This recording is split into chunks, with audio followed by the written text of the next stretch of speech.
অনেক দিন আগের কথা, শিমুলপুর নামে একটা গ্রাম ছিল। সেই গ্রামেরই এক জঙ্গলে অনেক জীবজন্তু বাস করত। সেখানে বাঘ, সিংহ, পশু পাখি, অনেক রকম জীবজন্তু থাকতো। তাদের সঙ্গেই বাস করত কুহু কবুতর। কুহু কবুতর খুবই ভালো এবং শান্ত স্বভাবের একজন পাখি ছিল। একদিন কুহু কবুতর জঙ্গলের রাস্তা দিয়ে উড়ে উড়ে যাচ্ছিল খাবারের সন্ধানে। তখন হঠাৎ তার সঙ্গে টুনি পাখির দেখা হয়ে গেল। কুহু দিদি, কোথায় যাচ্ছ তুমি?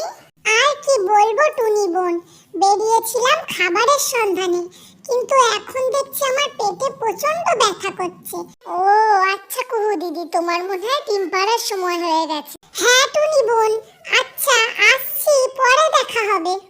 এই কথা বলে যে যার নিজের বাড়ির পথে রওনা দিল। টুনিও নিজের বাড়ির দিকে গেল, আর কুহু কবুতরও তাড়াতাড়ি করে নিজের বাড়ির পথে রওনা দিল। উড়তে উড়তে কুহু কবুতর নিজের বাড়ি পৌঁছে গেল। বাসায় পৌঁছে সে ডিম দেওয়ার জন্যে প্রস্তুত হয়ে গেল। সে বসে অপেক্ষা করতে লাগলো ডিম পাড়ার জন্যে। অনেকক্ষণ ধরে বসে থাকার পর সে মনে মনে ভাবল যে তার যদি ছেলে হয় সে কী নাম রাখবে, আর মেয়ে হয় তাহলে কী নাম রাখবে। সে মনে মনে ঠিক করে ফেলল যে ছেলে হলে রকি আর মেয়ে হলে রুবি নাম রাখবে। এই কথা ভাবতে ভাবতে সে ততক্ষণে 2টো ডিম পাড়ল। সে ডিম পেড়ে খুব খুশি হয়ে গেল। আবার ডিমের ওপরে তা দিতে বসে গেল বাচ্চা ফোটানোর জন্যে।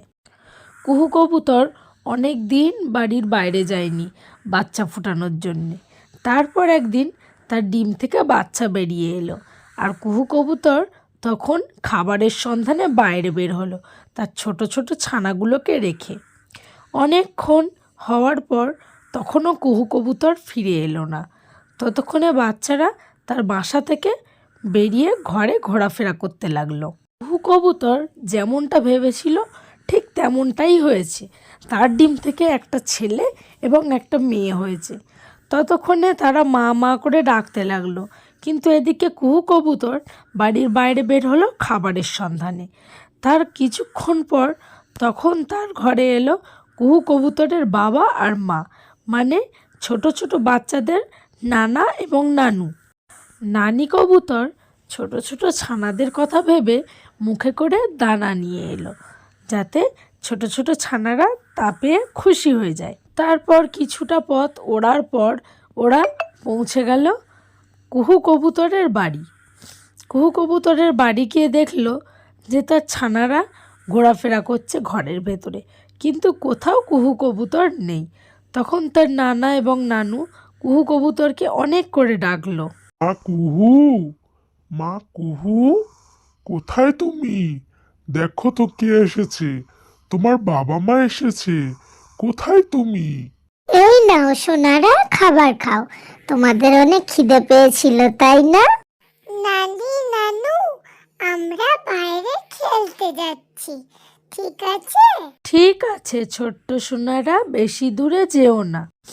ওদিকে কুহুর ছেলে মেয়েরা বাইরে খেলা করতে গিয়ে একটা আপেল দেখতে পেল, এবং সেই আপেল নিয়ে তাদের মধ্যে তুমুল ঝগড়া শুরু হলো। এই এই আপেলটা আমি আগে দেখেছি, তাই আমি আগে খাবো, তুই এখানে চুপ করে দাঁড়িয়ে থাকবি। বাবারা, এই দেখো আমি তোমাদের জন্য আপেল এনেছি, ঝগড়া করতে নেই, চলে এসো আমার কাছে।